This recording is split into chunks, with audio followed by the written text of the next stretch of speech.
सोलापूर महानगरपालिकेसाठी प्रभाग क्रमांक 7 मधून मी शिवसेना पक्षाचा उमेदवार म्हणून आज प्रचाराला सुरुवात करत आहे।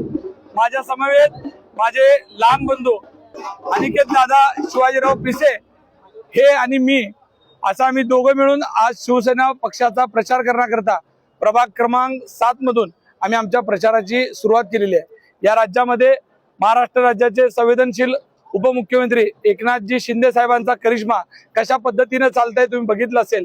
लाडक्या बहिणींचा लाडका भाऊ म्हणून तरी ज्या पद्धतीने या महाराष्ट्रामध्ये सर्वांमध्ये विश्वासार्हता मिळवली आहे त्याचा हा प्रतिसाद आहे।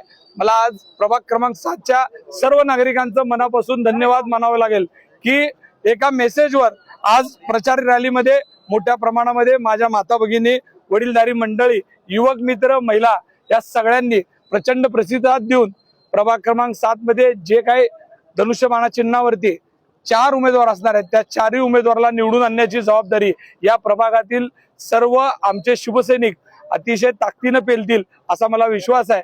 सोलापूर शहरामध्ये आज आपण युती संदर्भात सुद्धा पालकमंत्र्यांशी चर्चा झाली। पालकमंत्र्यांशी आम्ही बोललो की सोलापूर शहरामध्ये आपल्याला एकत्रित आलं तरी आपल्याला खूप चांगलं होऊ शकतं या विचाराने आम्ही पालकमंत्र्यांशी बोलणं झालं। पण जर युती झाली तर एकत्र, नाही झाली तर स्वबळावर अशा भूमिकेतनं आम्ही येणाऱ्या पूर्ण शहराचं नियोजन करत आहोत। कारण तुम्हाला माहित आहे शिंदे साहेबांचा करिश्मा या इलेक्शन मध्ये कशा पद्धतीने चाललेला आहे त्याच्यामुळे मला विश्वास आहे जनतेवर आणि या प्रभागाची कामं ज्या प्रमाणात आम्ही प्रामाणिकपणे केलेली आहेत सगळ्या गोष्टीमध्ये प्रभागातल्या लोकांना न्याय देण्याचं काम आम्ही गेल्या 5 वर्षामध्ये केलेलं आहे।